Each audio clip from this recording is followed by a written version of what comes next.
Snowflake recently released a new feature that is going to make building connection strings or connecting your external tools a lot easier than it has been in the past. So that's one thing that we have always run into as developers is how do we connect to different things, whether you're using DB Visualizer, for example, to query Snowflake, maybe it's VS Code, maybe it's building a Streamlit app. So here in Snowsite, I'm logged in. And Snowflake has made an easy way for you to get your connection strings. Inside my profile picker, if I go to my account and I scroll down to this particular demo account, you'll notice a new link here called View Account Details. By clicking on that, it now brings up a pop-up window that shows all of my potential different connection strings or information about the account, including account identifier, a data sharing account identifier. Hovering over the icon, I can get a little more information about this. And this is very valuable because in the past there was options to get your account identifier or your account URL, but it wasn't real clear on when you needed to use a hyphen versus a period.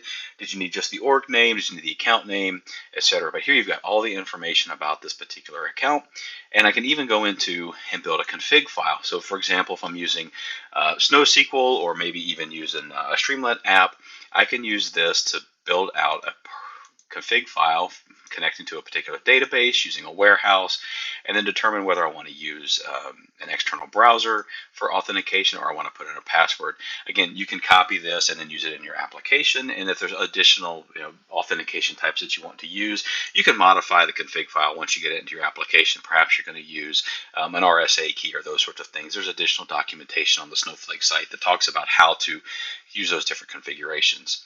In the case of different connectors, we've got all kinds of different connection strings, whether it be ODBC, JDBC, etc.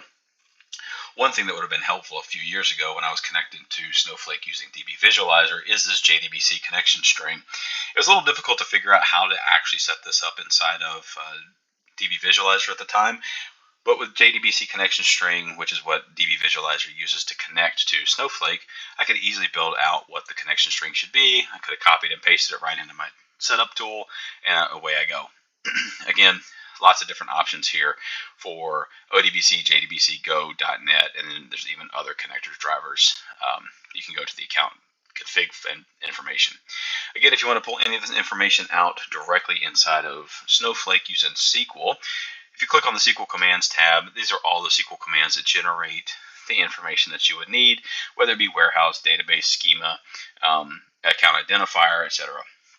So this is just one more way that Snowflake is making it easier than ever to get the information that you need to connect to Snowflake so that you can build out your data platform using Snowflake and the AI Data Cloud simply and easily.